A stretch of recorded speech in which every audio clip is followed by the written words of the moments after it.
में एक private dental college में उस वक्त हड़कंप मच गया जब बीडीएस फाइनल ईयर की तालिबा यानी स्टूडेंट ने कमरे में फंदा लगाकर खुदकुशी कर ली।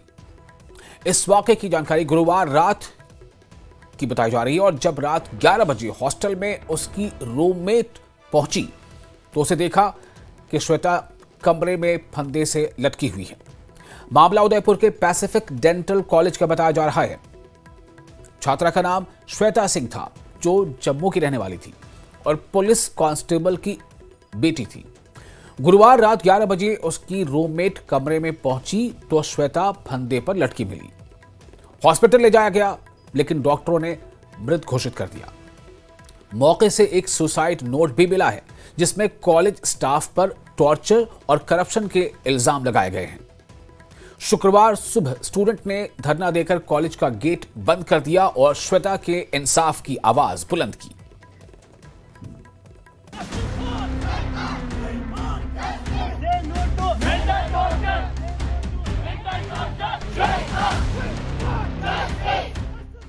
मेडिकल की पढ़ाई कर रहे बच्चों को आज सड़क पर उतरना पड़ा है। रास्ते में बैठकर इंसाफ की मांग करनी पड़ रही है। राजस्थान के उदयपुर में ये मामला है Pacific medical college and hospital का, जहां डेंटल कॉलेज में पढ़ने वाली 25 साल की श्वेता सिंह ने इसलिए अपनी जान दे दी क्योंकि कॉलेज का स्टाफ उसे मानसिक रूप से टॉर्चर कर रहा था। श्वेता सिंह ने अपने सुसाइड नोट में जो आरोप लगाए हैं वो बहुत ही सनसनीखेज हैं और श्वेता के आरोप इशारा कर रहे हैं कि डेंटल कॉलेज में छात्रों को पास करने उनके अटेंडेंस बनाने के लिए वसूली का रैकेट चल रहा था और उसी के लिए छात्रों को मानसिक तौर पर परेशान किया जाता था। कॉलेज के 2 स्टाफ का नाम भी श्वेता ने अपने सुसाइड नोट में लिखा है। 2 साल से डेंटल स्टाफ टॉर्चर कर रहे हैं। हमारा बैचमेट इंटर्न बन चुका है, उनको भी 2-3 महीने हो गए और हमारा अभी ये फाइनल ईयर का पहला इंटरनल ले रहा है और वो भी मजबूर करके जूनियर्स के साथ। झूठ बोल कर कि 2 महीने के अंदर एग्जाम ले लेगा और 2 साल से ऊपर हो गया। भगवान जाने डिग्री कब देगा, फाइनल ईयर खत्म कब होगा। बहुत टॉर्चर किया है इन्होंने, शायद मैं अब एक्सप्लेन करने की हिम्मत में भी नहीं। मेरी कैपेसिटी के ऊपर चला गया है सब। करियर की ऐसी की तैसी कर दी है। पैसा लेकर ना जाने कितने बच्चों को जो कभी कॉलेज भी नहीं आए, कभी मुंह दिखाने कॉलेज नहीं आए, उनको पास कर। पैसिफिक मेडिकल कॉलेज प्रशासन ने 2 स्टाफ नैनी और भगवत को सस्पेंड कर दिया है। इन दोनों का नाम सुसाइड लेटर में 2 बार लिया गया है और दोनों पर छात्रों को परेशान करने और मानसिक तौर पर टॉर्चर करने और वसूली करने के आरोप लगाए गए हैं। श्वेता के सुसाइड नोट को कोई भी पढ़ेगा तो सिहर जाएगा। हमारा एग्जाम नहीं लेना हुआ इनसे। अपने मन से बच्चा फेल कर दो और ऑड बैच बना दो। पैसा दे पाए बच्चा तो ठीक, वरना उनका खून पीते रहो। मेरी कैपेसिटी है नहीं इनका और ड्रामा झेलने के लिए। अगर इंडिया में जस्टिस मिलता है तो प्लीज नैनी और भगवत को परमानेंट जेल में डाल दो। उनको भी सेम टॉर्चर फील हो जो वो बच्चों को दे रहे हैं। कोई बात नहीं, मुझे पता है इंडिया में कितना जस्टिस मिल सकता है। मैं फ्री होना चाहती थी सरदर्दी से, वो मैं हो गई। बाकी भगवान जी देख ही रहे होंगे। अभी एक हफ्ते पहले की बात है, ग्रेटर नोएडा के शारदा यूनिवर्सिटी में कुछ ऐसा ही मामला सामने आया था जिसमें 21 साल की ज्योति शर्मा ने खुदकुशी कर ली और अपने सुसाइड नोट में 2 स्टाफ पर मेंटल हैरेसमेंट के आरोप लगाए। शारदा यूनिवर्सिटी के छात्रों ने भी आरोप लगाया कि ज्योति को बेइज्जत किया जाता था और प्रोफेसर धमकी देते थे कि तू पास होके दिखा। यहाँ तक कहते थे कि तू कितना गंदा रोती है, तेरे से तो बेटर मैं रो दूंगी। जाहिर है जिस तरह से छात्रों को नीचा दिखाने, उन्हें पास ना हो पाने की धमकी देने, एक ही सेमेस्टर में जमने रखे जाने, पैसे लेकर दूसरों को पास कर देने और बैच में डालकर उन पर दबाव बनाने के आरोप हैं, वो कॉलेज और यूनिवर्सिटी के सिस्टम पर सवाल खड़े करते हैं।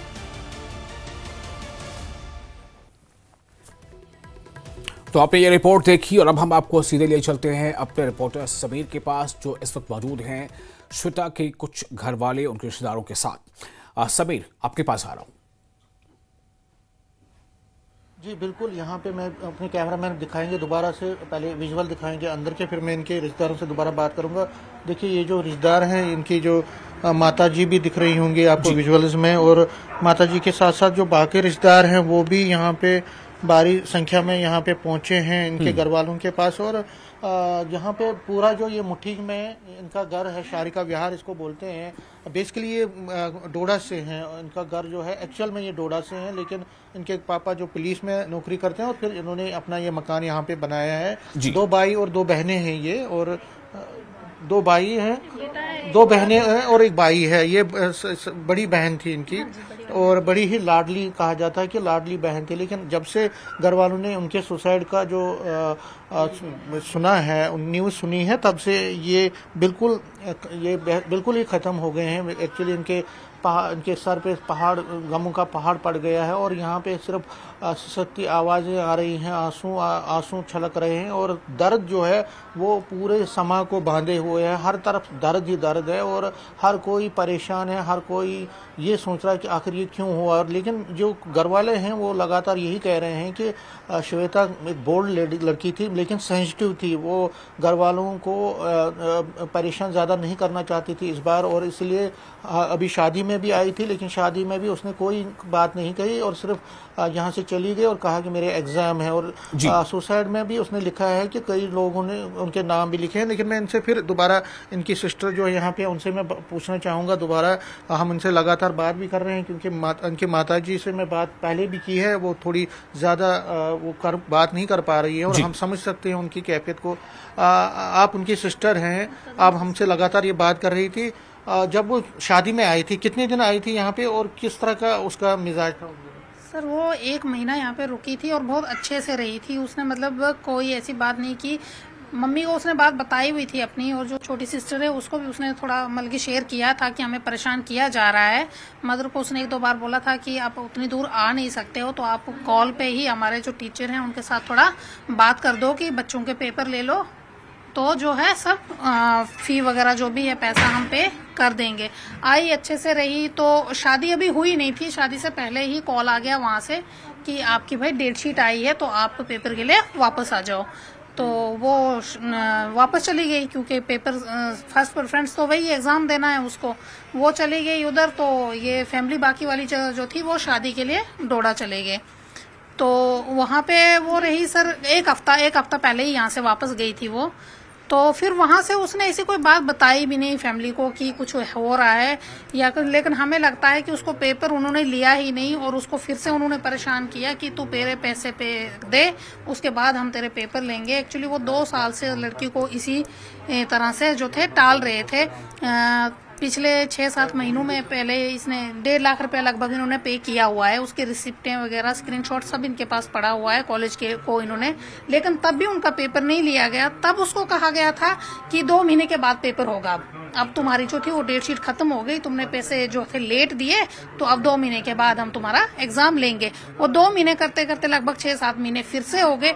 दोबारा उनकी पैसे की डिमांड शुरू हो गई कि अब फिर से पैसे दोगे तो हम पेपर देंगे, अगर पैसे नहीं दोगे तो हम एग्जाम देने नहीं देंगे। और उनको जो था, जो न्यू बैच आए हुए थे, जूनियर्स आए हुए थे, उनको बोला जा रहा था कि उनके साथ क्लासेस अटेंड करो तुम लोग अब। तो इसी तरह से वो बहुत परेशान हो गई। हद से ज्यादा टॉर्चर उसको किया गया है, मेंटली टॉर्चर किया गया है उसको, और उसको मजबूर किया गया है ये कदम उठाने पे। मैं तो मानती नहीं हूँ कि उसने सुसाइड किया है, बाकी वाले बोल रहे हैं, मगर मैं तो इस चीज को अभी भी नहीं मानती हूँ कि उसने सुसाइड किया है। क्योंकि जिस रूम में वो मिली है, उस रूम का डोर वगैरह वो सब खुला था। जहाँ पे वो सुसाइड रूम बोल रहे हैं कि लड़की ने यहाँ पे सुसाइड किया, उसका डोर भी अंदर से लॉक नहीं था, वो भी खुला था। जब वहाँ से कॉल आई हमें कि लड़की का एक्सीडेंट हो गया, एक्चुअली उन्होंने बोला नहीं कि उसने सुसाइड किया है। कोई कैसे बता सकता है ये बात फैमिली को?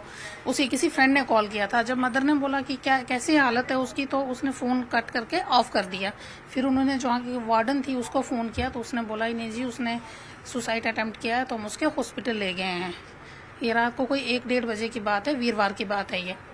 तो मैं तो इस बात को मानती ही नहीं हूँ। लेकिन वहाँ पे जब से ये हुआ तब से वहाँ के स्टूडेंट बाहर निकले हैं, प्रोटेस्ट कर रहे हैं। हाँ। तो आपको लगता है कि ये जो ये प्रोटेस्ट हो रहा है कहीं ना कहीं ये आपकी जो डिमांड है उसको पूरा करवाने में मदद देगा? सर देखो, हमारी डिमांड क्या है, उन्होंने क्राइम किया है, उनको सजा मिलनी चाहिए। हम तो बोल रहे हैं कि उन्होंने उस लड़की को मारने पे मजबूर किया है, कि क्या पता मार के डाला, हम वो भी नहीं जानते, हम वो बात भी नहीं देखते हैं कि हमारे सामने तो कुछ हुआ ही नहीं है, क्या पता उन्होंने मार के टंगा दी वो लड़की। हम थोड़ी ना बोल रहे हैं कि या उसने तो बेचारी एक नोट लिखा है, उस नोट पे उसने नाम लिखे हैं 2 टीचरों के। अब वो 2 टीचर खाली नहीं है वहाँ पे, वो जो पूरा माफिया है, एजुकेशन माफिया वहाँ का जो है, वो जो पूरा कॉलेज है, पूरा स्टाफ है उसमें मिला हुआ है। खाली 2 टीचर मिलके किसी स्टूडेंट से पैसे की डिमांड नहीं कर सकते हैं। एमडी से लेके एक चपरासी तक उसमें मिले हुए होते हैं कि, और 2 टीचर तो खाली नॉमिनेट किए हैं, उनको सबको बाहर निकालो, उनको पकड़ो, वो खुद उगलेंगे कि उनने क्या किया हुआ है। हम तो यही चाहते हैं कि जो हमारी बच्ची के साथ हुआ वो किसी और बच्चे के साथ ना हो। उसमें भी इसी में लिखा है कि अगर उनके साथ जो हुआ बाकियों के साथ हो सकता है, क्योंकि खाली वो उस अकेली को टॉर्चर थोड़ी किया जा रहा है, वहाँ पे जो बाकी बच्चे हैं उसके साथ और उनके साथ भी ये सब हो रहा है। तो उसने भी यही चाहा है कि अगर उसने अपनी जान ही इसीलिए दे दी ताकि जो हम एक टॉर्चर, अब मेरे जान देने से क्या पता बाकी वालों की जिंदगी सुधर जाएगी। तो हम चाहते हैं हमारी लड़की को जस्टिस मिलना चाहिए, बस। जस्टिस मांग रही है, आप भी इसी तरह से बात कर रही थी कि जस्टिस मिलना चाहिए? जी सर, जस्टिस, क्योंकि उसने इतनी बड़ी कुर्बानी दी है सर। अगर अभी भी एक्शन नहीं हुआ तो उसकी जान जो दी है उसने, उसकी कुर्बानी तो वेस्ट की ना, उसकी कोई अहमियत ही नहीं हुई ना सर। अगर वो चाहती थी जस्टिस मिले, अगर नहीं मिला फिर उसकी जान देने का फायदा क्या हुआ? उसने तो जान इसलिए दी ना ताकि ये खत्म हो ये। चलिए समीर, बहुत शुक्रिया आपका तमाम इस बातचीत के लिए। जो श्वेता के घर वाले हैं, उनकी माँ या उनकी चाची या उनकी कज़न, सब ने यही बताया है कि श्वेता दरअसल एक ऐसी लड़की थी जो बहुत ज़हीन थी, बहुत हिम्मत वाली थी। वो अक्सर अकेले आया जाया भी करती थी और दरअसल उसके साथ टॉर्चर इस तरह से हो रहा था कि जो कॉलेज के जिन 2 लोगों का उसने नाम लिया है अपने सुसाइड नोट में, नैनी और भागवत, उसका कहना है कि ये दोनों जो है अगर हिंदुस्तान में, अगर भारत में कहीं न्याय मिल पाता है या इंसाफ होता है तो इन दोनों को हमेशा के लिए जेल में डाल दो। श्वेता की कहानी यही है कि श्वेता का कहना था कि सिर्फ और सिर्फ पैसे ऐंठने के लिए वो स्टूडेंट्स पर दबाव बनाते थे, उन्हें बिना किसी वजह के भी अनुपस्थित यानी एब्सेंट करार दिया जाता था, उन्हें उनकी जो सलाहियत है उसके अलग उन्हें कई बार प्रमोशन आगे नहीं दिया जाता था और उनके एग्जाम्स जो है बार बार लटकाए रखे जाते थे ताकि छात्राओं पर या छात्रों पर दबाव बने और वो जिस तरह से पैसे मांगे जा रहे हैं उस दबाव में आकर वो पैसे देते रहें। इसलिए श्वेता ने ये तमाम चीज़ें जो है अपनी सुसाइड नोट में लिखी है। अब सवाल ये पैदा होता है कि इस मामले की जब इन्वेस्टिगेशन होगी तब ये भी पता चल सकता है कि क्या सुसाइड नोट भी वाकई श्वेता के हाथों ही लिखे गए हैं या फिर जैसा कि श्वेता के कुछ रिश्तेदारों का कहना है कि हमें क्या पता, हो सकता है श्वेता को किसी ने मर्डर कर दिया हो और उसे इस तरह से दिखाने की कोशिश की है कि श्वेता ने खुदकुशी कर ली। ये सवाल इसलिए उठ रहे हैं क्योंकि घर वालों का कहना है कि श्वेता इस बार जब घर से वापस गई थी उदयपुर, जम्मू से उदयपुर, तो बहुत खुश थी। और यहां रुकते हैं एक छोटे से ब्रेक के लिए। ब्रेक के बाद खबरें करगिल विजय दिवस से जुड़ी।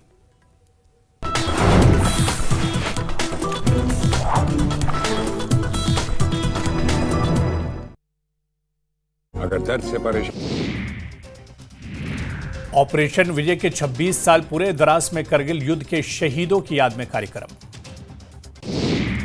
द्रास में करगिल शहीदों की याद में पद यात्रा, केंद्रीय मंत्री मनसुख मांडविया और संजय सेठ भी शामिल। करगिल शहीदों की याद में द्रास वार मेमोरियल पर जलाए गए दीप, शहीदों के परिजन और करगिल युद्ध में शामिल कई जवान भी हुए शामिल। मालदीव ने भव्य स्वागत में रक्षा मंत्रालय के भवन पर लगाई पीएम मोदी की तस्वीर, भारत और मालदीव के बीच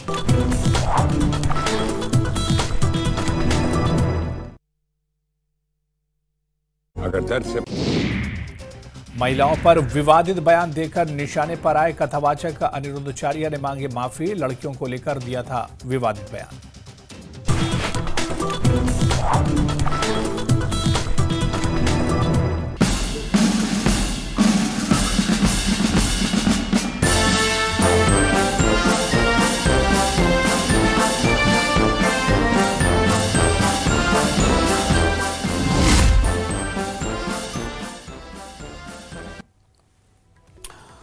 करगिल वॉर मेमोरियल द्रास में करगिल विजय दिवस के मौके पर स्कूल की छात्राओं ने थल सेना प्रमुख जनरल उपेंद्र द्विवेदी को राखी बांधी। जनरल उपेंद्र द्विवेदी ने भी इन छात्राओं को आशीर्वाद देते हुए कहा कि यही प्रेम और विश्वास सेना को और मजबूत बनाता है।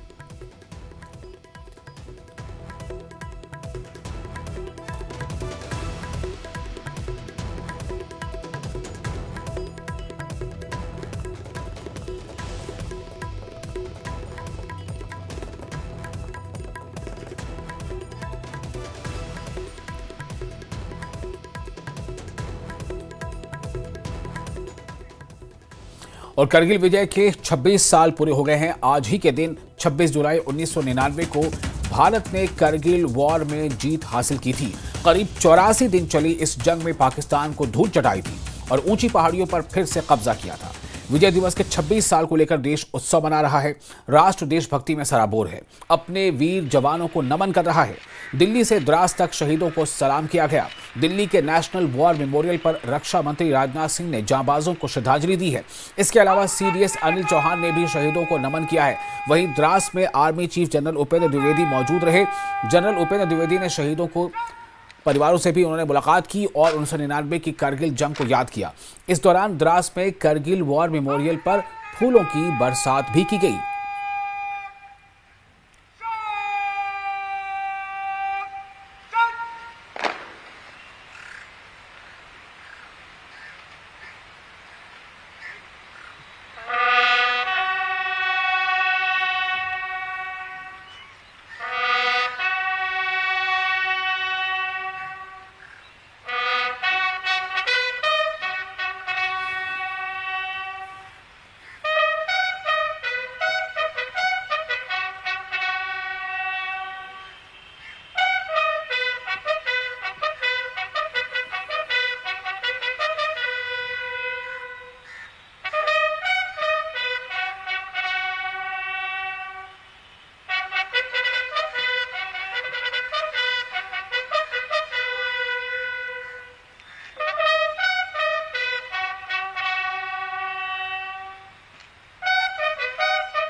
तो द्रास से जहां army chief general Upendra Dwivedi ने पाकिस्तान को करगिल वॉर की याद दिलाई, तो वहीं पहलगाम हमले को लेकर जबरदस्त निशाना साधा।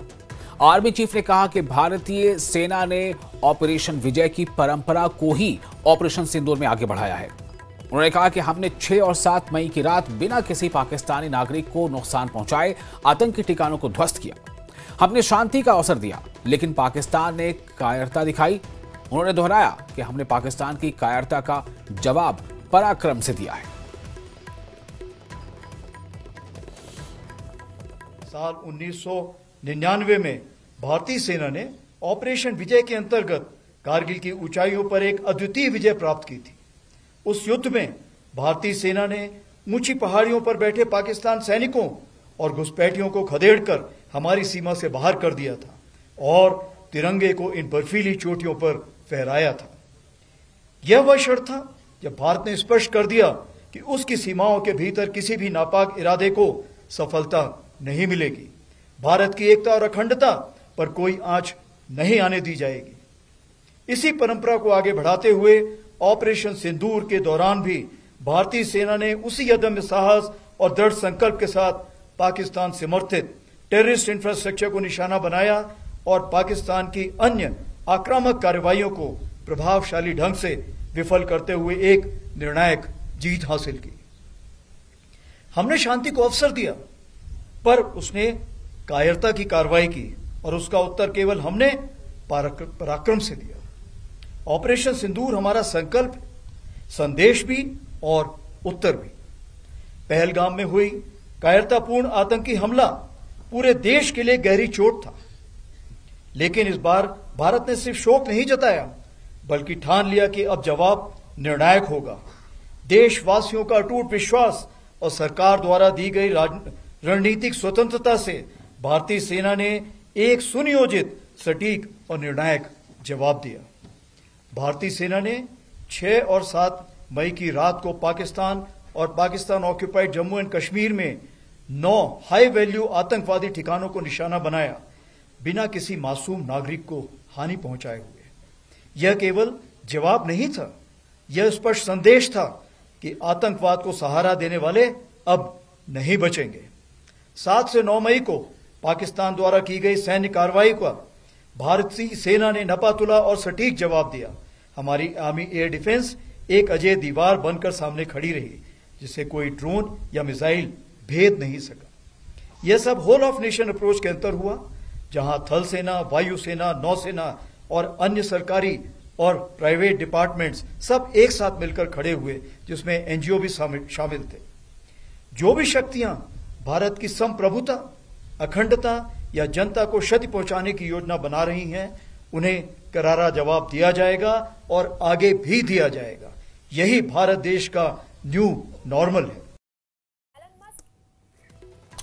करगिल विजय दिवस के मौके पर केंद्रीय कैबिनेट मंत्री डॉक्टर जितेंद्र सिंह कठुआ के बन्नी में पद यात्रा करते नजर आए। अपनी इस पद यात्रा में उन्होंने भारत के उन वीर सपूतों को भावभीनी श्रद्धांजलि अर्पित की जिन्होंने राष्ट्र की रक्षा के लिए अपना सर्वोच्च बलिदान दिया, अजीम कुर्बानी पेश कर दी।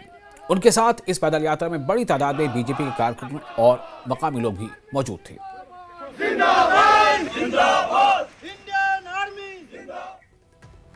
भारतीय सेना की रणनीतिक चौकी सैंडो टॉप समुद्र तल से 14,500 फीट ऊंचाई पर स्थित टाइगर हिल से मात्र 600 मीटर दूर है। नियंत्रण रेखा LOC के पास ये जगह सैन्य दृष्टि से महत्वपूर्ण है। यहां से सेना पाकिस्तानी चौकी 5,959 यानी 5959 सहित आसपास के इलाकों पर सटीक नजर रखती है। सैंडो टॉप पर तैनात भारतीय सीमाओं की सुरक्षा के साथ साथ देशभक्ति की मिसाल है, जो हमारे सैनिकों की अटूट समर्पण और साहस को दर्शाती है। इस वक्त हम फॉरवर्ड पोस्ट सिंधु पे हैं। आपको बताते चलें कि करीबन 14,700 मीटर की ऊंचाई पे ये फॉरवर्ड पोस्ट सिंधु है और हमारे ठीक पीछे ऐतिहासिक टाइगर हिल है। यहाँ से ठीक 600 मीटर की दूरी पे 3 जुलाई और 4 जुलाई 1999 में यहाँ पर एक भीषण घमासान हुआ पाकिस्तानियों और इंडियन आर्मीज के बीच में, और यहीं पर उस वक्त 18 ग्रेनेडियर्स के जोगिंदर सिंह यादव, जो एक प्लाटून को लीड कर रहे थे, अपनी जान गंवा बैठे। लेकिन इसी टाइगर हिल पे उन्होंने इतिहास रचा और यहीं पे तिरंगा फहराया। अब अगर हम थोड़ा सा राइट को जाते हैं तो आपको बताते चलें कि ये जो रिज है इसे त्रिशूल रिज भी कहा जाता है, और यहाँ पर भी इस वक्त इंडियन आर्मी के कई सारे ऐसे पोस्ट हैं जो मौजूद है और वहीं पे वो चौकन्ना भी है। साथ ही साथ अगर हम थोड़ा सा और राइट को अगर मुड़ जाएंगे तो ये आप देखेंगे ये एनिमी पोस्ट 5353 है। और कुल मिला के अगर बात की जाए, हमने आज देखा कि विजय दिवस पे किस तरह से आर्मी चीफ यहाँ पहुंचे। साथ ही साथ हाल ही में नियुक्त किए गए लेह के LG कविंदर गुप्ता भी यहाँ पहुंचे और तमाम उन फैमिलीज से मिले जिन्होंने देश को बचाते हुए अपनी जान दी। आज इन 26 सालों में क्या बदला है, अगर हम बात करें तो उन तमाम फौजियों और उन तमाम जवानों की शहादत के बाद आज टाइगर हिल तक एक पूरा रोड जिसका फुल एक्सेस है वो बना है। आप यहां तक पहुंच सकते हैं और कहीं ना कहीं उन जवानों की शहादत को याद कर सकते हैं जिनका खून आज भी इन पहाड़ियों में है। न्यूज़ 18 के लिए आफाक शाह के साथ फॉरवर्ड पोस्ट से मैं सरोज कफील। और फिलहाल एक छोटा सा ब्रेक लेंगे। ब्रेक के बाद खबरों का सिलसिला जारी रहेगा। आप बने रहे न्यूज़ 18 के साथ। मैं हूं विशाल।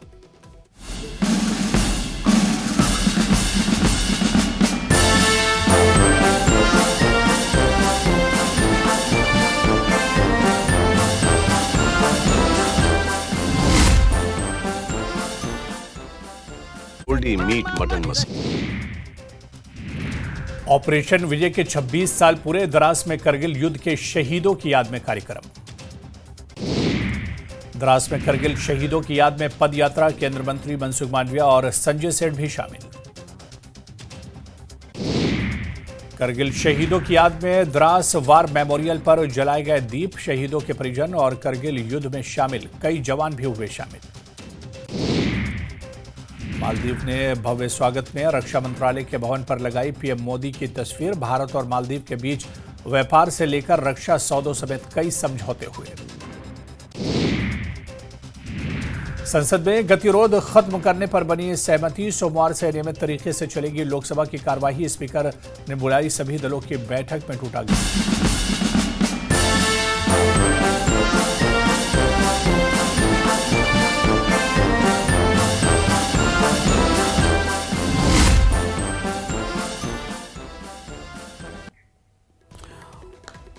करगिल विजय दिवस पर न्यूज 18 ने 1999 के युद्ध में शहीद हुए जवानों के घर वालों से, उनके परिवारजनों से खास बातचीत की। इन भावुक वार्ताओं में वीरता, बलिदान और उस जंग के जख्मों की झलक साफ सुनाई दी।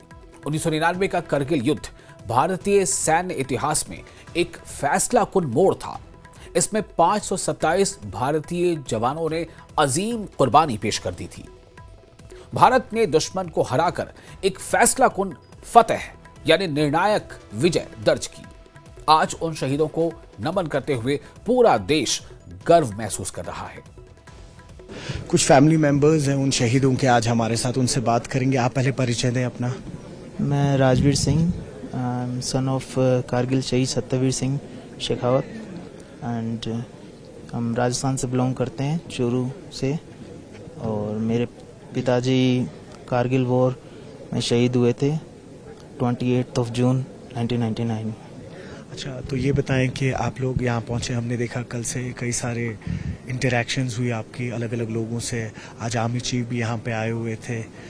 26 साल हो चुके हैं अब। जी सर, यहाँ पे इनवाइट किया गया है हमें, बहुत गौरवान्वित महसूस करते हैं हम और बहुत अच्छा लगता है, हमें सम्मान मिलता है। सम्मान हम उनके नाम से जाने जाते हैं, पिताजी के नाम से, और बहुत अच्छा लगा यहाँ पे आके। और आज आर्मी चीफ जो है उन्होंने भी एक बहुत बड़ा मैसेज दिया कि अगर हम विजय दिवस से लेकर ऑपरेशन सिंदूर की बात करें तो इन 26 सालों में बहुत कुछ बदल गया है अब।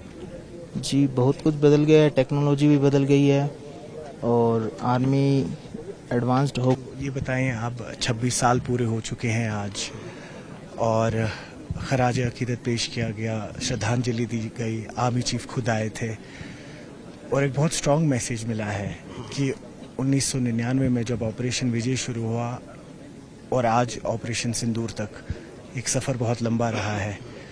किस तरह से देखते हैं ये सब? आज का डेट में जो ऑपरेशन सिंदूर तक ये टेक्नोलॉजी काफ़ी मॉडर्न हो चुकी है। उस टाइम शायद, इसलिए मैं अपने बात बोल रहा हूँ, बड़े भैया जब घर में आए थे तो हमारा घर में टीवी तक नहीं था, टेलीफोन तक नहीं था। लास्ट टाइम जब मैसेज आया तो पड़ोसी के घर में मैसेज आया। तो आजकल तो काफ़ी डेवलप हो चुका है। आज के डेट में अग्निवीर लोगों भी तो काफ़ी इंटरेस्टेड हैं आने के लिए, क्योंकि उस टेक्नोलॉजी की वजह से वो लोग भी इंटरेस्टेड हैं। भले ही कॉन्ट्रेक्चुअल जैसे लग रहा है, लेकिन फिर भी अग्निवीर लोगों को आगे आ जाना चाहिए। 26 साल हो गए हैं और लगता नहीं है आज भी कि इतना वक्त गुजर चुका है। बड़े भाई एक चीज़ बोले थे, हम 2 भाई थे, बोले थे कोई बात कि वो जब ज्वाइन किए मैं काफ़ी छोटा था तो काफ़ी मिलजुल नहीं हो पाया उनसे फिजिकली। तो जब हम चिट्ठी में ज़्यादातर बातें करते थे तो बोले हमसे तो आपसे तो काफ़ी ज़्यादा मुलाकात नहीं हो पा रहे हैं, तो अब कोई बात नहीं, तुम अपना पढ़ाई ख़त्म कर, मैं अपना जॉब ख़त्म करता हूँ, फिर मिल बैठेंगे कभी। तो ये चीज़ अधूरा रह गया।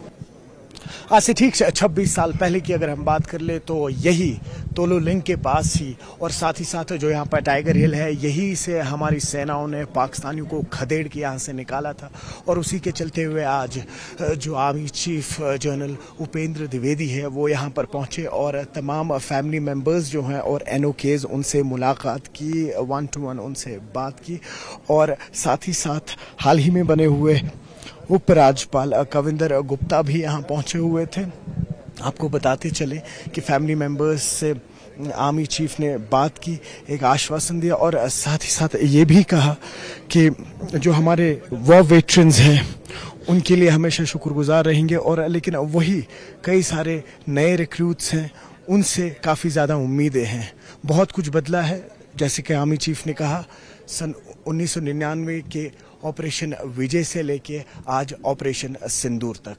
न्यूज़ 18 के लिए करगिल से आफाक शाह के साथ में सरोज कफी।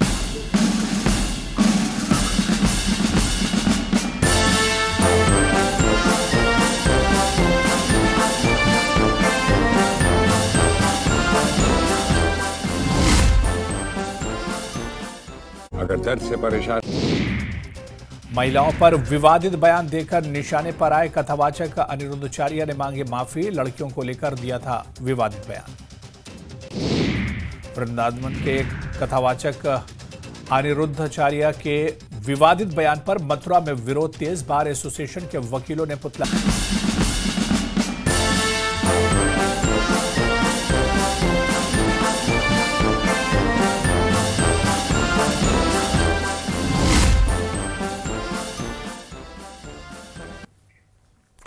आज करगिल विजय दिवस के मौके पर पूरे मुल्क में शहीदों को श्रद्धांजलि दी जा रही है। उन्हें खिराज अकीदत पेश किया जा रहा है। उन्हें शौर्य गाथा को लेकर कार्यक्रम किए जा रहे हैं।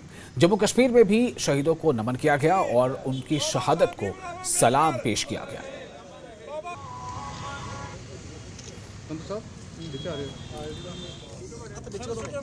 26 जुलाई कारगिल विजय दिवस है और नापाक हरकतों से पाक जो कभी बाज नहीं आता और हमेशा हमने दोस्ती निभाने की कोशिश की और ये कारगिल का युद्ध जो है पूरा विश्व जानता है कि एक बहुत बड़ा धोखा जो है अटल बिहारी वाजपेयी जी के साथ उस समय के जनरल ने किया था और हमने दोस्ती निभाने की कोशिश की। उन्होंने हमारी पीठ पे छुरा घोंपने की कोशिश की और एक युद्ध जो है वो कारगिल में जम्मू कश्मीर का असवा स्टेट हमारी जम्मू कश्मीर है वहाँ पे हुआ था। लेकिन हमारे वीर जवानों ने अपनी जान पर खेलकर अपनी मातृभूमि की रक्षा करने के लिए अपनी जान तक उन्होंने कुर्बान कर दी और 1 इंच भी भूमि जो है वो पाकिस्तान को नहीं लेने दी। गलत तरीके से और भेड़ बकरियां चराने वाले लोगों के भेष में आके पाकिस्तानियों ने कुछ चौकियों पे कब्जा करने की कोशिश की थी। हमारे वीर जवानों ने पूरा डटकर मुकाबला किया और देश की उस समय की जो लीडरशिप थी, लीडरशिप का पूरा भरपूर सहयोग जो है उस समय आर्मी को मिला। और आपको बता दें कि पुंछ जिले में आज 26वें करगिल विजय दिवस पर एलओसी से सटे गांव देरिया में एक ऐतिहासिक और भावुक कार्यक्रम आयोजित किया गया। इस मौके पर भारतीय सेना की पुंछ ब्रिगेड द्वारा हाल ही में बनाए गए वॉर मेमोरियल पार्क और ऑपरेशन सिंदूर में शहीद हुए नागरिकों के स्मारक का इफ्तिताह भी किया गया। अधिकारियों ने शहीदों के परिवारों से मिलकर उनके बलिदान को नमन किया और श्रद्धांजलि अर्पित की। उन्हें खिराज अकीदत पेश किया।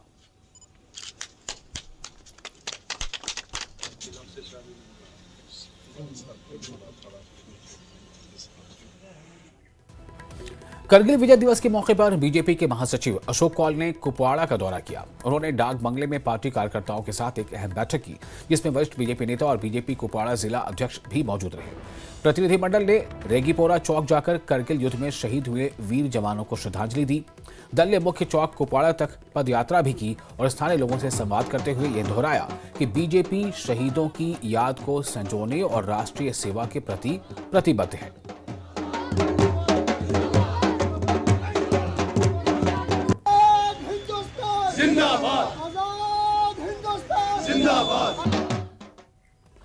पुंछ जिले में आज 26वें करगिल विजय दिवस पर एलओसी से सटे गांव देरिया में एक ऐतिहासिक और भावुक कार्यक्रम आयोजित किया गया। इस मौके पर भारतीय सेना के पुंछ ब्रिगेड द्वारा हाल ही में बनाए गए वॉर मेमोरियल पार्क और ऑपरेशन सिंदूर में शहीद हुए नागरिकों के स्मारक का इफ्तिताह किया गया। अधिकारियों ने शहीदों के परिवारों से मिलकर उनके बलिदान को नमन किया और श्रद्धांजलि अर्पित की।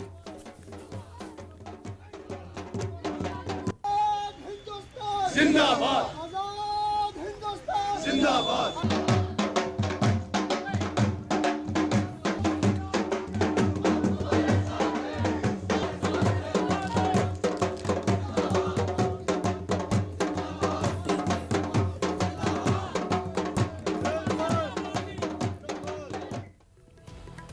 और दिल्ली में करगिल विजय दिवस समारोह आयोजित हुए और समारोह में बीजेपी अध्यक्ष जेपी नड्डा शामिल हुए। इस दौरान जेपी नड्डा ने कहा कि देश 26वां करगिल विजय दिवस मना रहा है। आज के दिन सेना के शौर्य को याद किया जाता है। साथ ही नड्डा ने कहा कि सेना ने पाकिस्तान को करारा जवाब दिया और हम गोली का जवाब गोला से देते हैं।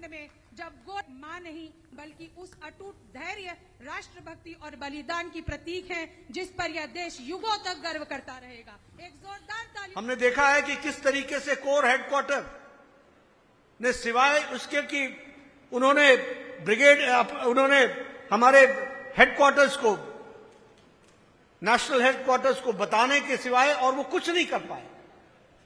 लेकिन जब से प्रधानमंत्री मोदी जी ने प्रधानमंत्री के प्रधान सेवक का कार्यभार संभाला है, तब से यह स्पष्ट हो गया है कि उधर से गोली चलेगी तो इधर से गोला चलेगा।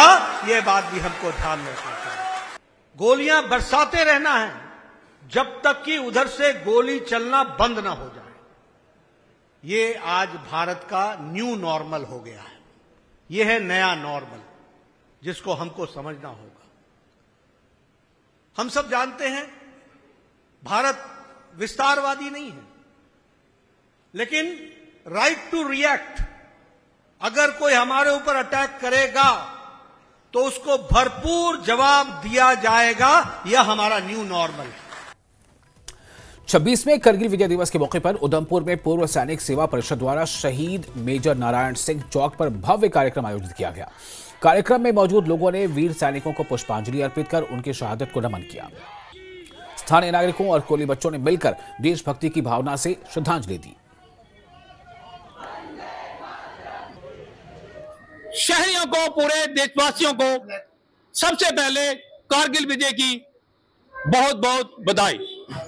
आज के दिन 26 साल पहले, आज 26 कारगिल विजय दिवस हम मना रहे हैं पूरे देश में हर्षोल्लास से। यह लड़ाई एक मुश्किल लड़ाई थी। यहां पर इन हॉस्पिटल टेरेन थे, बहुत मुश्किल पहाड़ियां थी और जहां दुश्मन अपनी मर्जी की जगह पर घुसपैठ करके बैठा हुआ था। लेकिन हमारे जाबाज सिपाहियों ने, आर्मी, नेवी, एयरफोर्स ने दुश्मन को वहां से मार भगाया, उनके ठिकाने ध्वस्त किए और आने वाली पीढ़ी को भी एक संदेश गया कि वो भी तन मन धन से अपने आप को देश के लिए समर्पित करें। देश अखनूर के हेरिटेज म्यूजियम में करगिल विजय दिवस के मौके पर विशेष श्रद्धांजलि कार्यक्रम आयोजित हुआ, जिसमें वीर नारियां, पूर्व सैनिक और छात्र छात्राओं ने हिस्सा लिया। म्यूजियम में प्रदर्शित भारत माता के शूरवीरों की अमर गाथाओं ने सबको भावुक किया और युवाओं को प्रेरित किया। कार्यक्रम में टांडा टाइगर फोर्स के वीरों के साहसपूर्ण योगदान को भी सम्मानित किया गया। एक तो आज के इस शुभ दिन पे मैं पूरे इंडियन आर्मी को मुबारक देता हूँ। इंडियन आर्मी का एहसानमंद हूँ कि हमारे टांडा टाइगर फोर्स के नौजवानों को, जिन्होंने उस कारगिल युद्ध में आर्मी की मदद की, उनको बुलाया, चाय का कप ऑफर किया, इज्जत दी। बहुत बहुत मशहूर हूँ इंडियन आर्मी। बहुत अच्छा लगा, इधर नाम देखा हमने, बहुत अच्छा, बहुत फख्र महसूस किया। मैं बता नहीं सकती आपको कितना अच्छा लगा मुझे इधर नाम देखे उनका, कि उन्होंने याद रखा है उनकी कुर्बानी को। हम तो याद करते हैं कि हमारे घर के थे वो, मगर आज देश ने उनको याद किया। बहुत फख्र महसूस करती हूँ मैं इनका थैंक यू करती हूँ, शुक्रिया करती हूँ कि इन्होंने उनको याद रखा है, उनकी कुर्बानी को याद रखा है। कैसा वो टाइम था जब आपके हस्बैंड देश को आज़ाद कराने में गए थे? कैसा फील होता आपको? परिवार वाले क्या बोलते? हम तो देखो उस टाइम घर में थे हम सब, हाँ, लड़ाई लगी हुई थी तो सारे उनकी ही बातें करते हैं, लड़ाई लगी है, लड़ाई लगी है। तो गांव के लड़के जा रहे थे, बोलते मेरे को बोलते बिना मैं भी जाऊँ। मैं वो छोड़ो पर कहाँ जाना है आपने, उधर इतनी लड़ाई लगी हुई है। बोलते बड़े आर्मी वाले उनकी डेथ हो जा रही है, हमने नहीं जाना। बोलते नहीं, बिना एक मौका है मेरे को जाने दे, नौकरी का एंड होता है। मैं सही आपको पता, बोलते नौकरी का एंड होता है और मेरे को शौक है, मैं देश की सेवा करूंगा, साथ में मैं ना श्रीनगर घूम के आऊँगा, मेरे को बार बार ये मौका नहीं मिला। इतना जज्बा था उनमें और पूरे गांव वालों ने उनको मना किया, खुद मैंने मना किया नहीं जाना। बोलते मैंने जाना है, आप मेरे को नहीं रोक सकते, मैंने जाना ही जाना है। गए 6 दिन उन्होंने नौकरी की है, पहले श्रीनगर रहे, फिर वो जब करगिल गए हैं ना उधर 6 दिन रहे। मेरे को 6 दिन की सैलरी मिली थी, उन्होंने सिर्फ 6 दिन देश की सेवा की है। तो आज जब उनके एक किस्से सुनती, इतना मान सम्मान मुझे मिला ना, आज मैं आज बहुत खुश हूँ।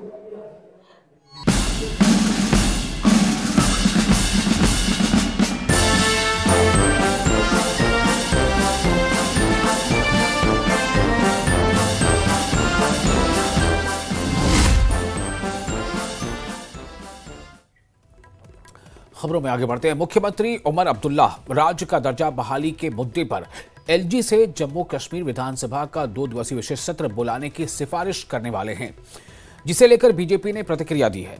बीजेपी के अध्यक्ष सत शर्मा ने, यानी बीजेपी जम्मू कश्मीर के अध्यक्ष सत शर्मा ने कहा है कि अगर विशेष सत्र होता है तो बीजेपी को कोई आपत्ति नहीं है। उन्होंने एनसी और कांग्रेस को याद दिलाया कि प्रधानमंत्री ने पहले ही राज्य का दर्जा बहाल करने का वादा किया है, इसलिए इस मुद्दे पर राजनीतिक खेल बंद करना चाहिए। खासतौर पर प्रधानमंत्री जी ने भी और माननीय होम मिनिस्टर साहब ने भी कभी इस विषय में ना नहीं कही। कोई भी नेता ना नहीं कहता, और ये कहा गया है कि उचित समय आने का इंतजार कीजिए। मुझे समय नहीं आता। अगर इनको जल्दी थी तो पहले दिन एकाएक, जो पहले दिन असेंबली लगती है और उसमें 370 वापस आना चाहिए, 35 से वापस आना चाहिए, एक वातावरण यहाँ का खराब करने की इनके माध्यम से ही कोशिश की गई। अच्छा है, सड़कों के ऊपर इनको आना चाहिए। वो जो नेता होते हैं उनका कार्य होता है लोगों की सेवा करना, सड़कों के ऊपर अपनी बात को लेकर आना। लेकिन जब प्रधानमंत्री जी ने कहा है उचित समय का इंतजार, उचित परिस्थिति आने दीजिए, हम लोगों को स्टेटहुड अवश्य मिलेगी, इसमें कोई दो। लेकिन असेंबली सेशन आपको लगता है अगर ये उनका प्रेरोगेटिव है, गवर्नर साहब आपको लगता अगर होगा कि वो उनको बुलाना चाहिए तो वो परमिशन देंगे, इसमें कोई दो राय नहीं। और ये प्रेरोगेटिव तो सरकार का है। सरकार को एज ए सरकार ही एक्ट करना चाहिए, ना कि विपक्ष में बैठे हुए लोगों की तरह जब उनके पास पावर्स नहीं होती। They have the full powers. Jammu Kashmir में तो आज भी हम लोग विपक्ष में हैं, हम लोग सड़कों के ऊपर हैं और वो कहते हैं कि हमारे पास पावर्स नहीं। वो रूलिंग में और सड़कों पे, और आप अपोजिशन में तो सड़कों पे नहीं है, बदला ले रहे हैं पुराने दिनों का। मैंने आपको कब कहा हम लोग सड़कों पे नहीं है? ये जो आपको उर्दू वाला विषय जो है आप लोगों के ध्यान में आया, हमारा युवा मोर्चा, हमारी पूरी की पूरी टीम सड़कों के ऊपर थी। और आज के विषय में मानकर चलिए, उचित परिस्थितियों का हम लोगों के, वही कह रहे हैं कि उचित कब आएगा, उचित क्या है, मतलब वो कह रहे हैं कि उचित कब, उचित अप्रोप्रिएट टाइम तो यही है। उचित परिस्थितियां बनने ही नहीं दे रहे। हमने कभी उचित परिस्थितियां बनने नहीं दी। एक भगवान की तरफ से एक बड़ा वाकया हुआ जो पहलगाम वाला वाकया था, लेकिन उससे पहले हम लोगों ने कोई वातावरण भी ऐसा क्रिएट नहीं होने दिया। और जब प्रधानमंत्री जी ने कहा है तो अवश्य में वो पत्थर के ऊपर लकीर की तरह है, स्टेटहुड हमें अवश्य मिले। न्यूज 18 से बात करने के लिए शुक्रिया। कैमरामैन चांद के साथ में समीर भट्ट, न्यूज 18 जम्मू। और कैबिनेट मंत्री और वरिष्ठ नेशनल कॉन्फ्रेंस नेता जावेद अहमद राणा ने संकेत दिए हैं कि उमर अब्दुल्ला सरकार जल्द ही जम्मू कश्मीर का विशेष सत्र बुला सकती है ताकि राज्य का दर्जा बहाली पर विस्तृत चर्चा हो सके। जम्मू में न्यूज 18 से बातचीत में राणा ने प्रधानमंत्री नरेंद्र मोदी से वादा निभाने की अपील की है। उन्होंने कहा कि शक्तियों की कमी के चलते उमर सरकार ठीक ढंग से काम नहीं कर पा रही है। साथ ही कांग्रेस से आग्रह किया है कि राज्य के मुद्दे पर हर विरोध में नेशनल कॉन्फ्रेंस को भी शामिल किया जाना चाहिए। पॉसिबिलिटी है कि इस पे जो स्टेटहुड एक बड़ा इशू है, इस पर सेशन, स्पेशल सेशन हो सकता है। मतलब हमने पहले ही दिन जब कैबिनेट बनी, पहली कैबिनेट में ही एक रेजोल्यूशन जो है हमने गवर्नमेंट ऑफ इंडिया को भेजा था regarding revival of state status, और एक रेजोल्यूशन जो है वो असेंबली में भी लाया था। इसी ज़िमन में एक लंबी चौड़ी बहस भी हुई है, और इस पे कहीं फोरम पे डिस्कशन भी हो चुकी है कि जो रियासत का जो दर्जा है उसके लिए खुद प्रधानमंत्री साहब ने जम्मू कश्मीर के लोगों के साथ ये वादा किया था। आपको याद होगा कि जब उन्होंने कहा कि दिल्ली से दूरी, दिल से दूरी, तो दूरियां ख़त्म करने की बात उन्होंने की, लेकिन अमल तो अभी तक हुआ नहीं। सुप्रीम कोर्ट की भी डायरेक्शन थी, अब स्टेट मिल जाना चाहिए जम्मू कश्मीर के लोगों के साथ। अगर गवर्नमेंट ऑफ इंडिया अगर इंसाफ करे तो अब स्टेट तो दे देनी चाहिए लोगों को।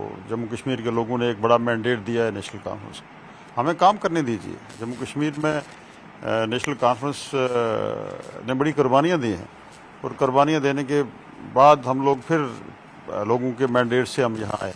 इस बड़े देश की डेमोक्रेसी में हमारा एक योगदान है और इस योगदान में हमें अपना हिस्सा बांटने दें। हमारा गला क्यों घोंट के रखा है? मतलब काम करने नहीं दे रहे हैं आपको? अब देखिए स्टेट का जो हमारी स्टेट है, आपने कहा डिलिमिटेशन होगी, इलेक्शन होगा और स्टेट का दर्जा वापस दिया जाएगा। डिलिमिटेशन भी हो गई, आपका इलेक्शन भी हो गया, तो अब इलेक्शन के बाद 10 महीने भी हो गए, तो कब तक, आखिर कब तक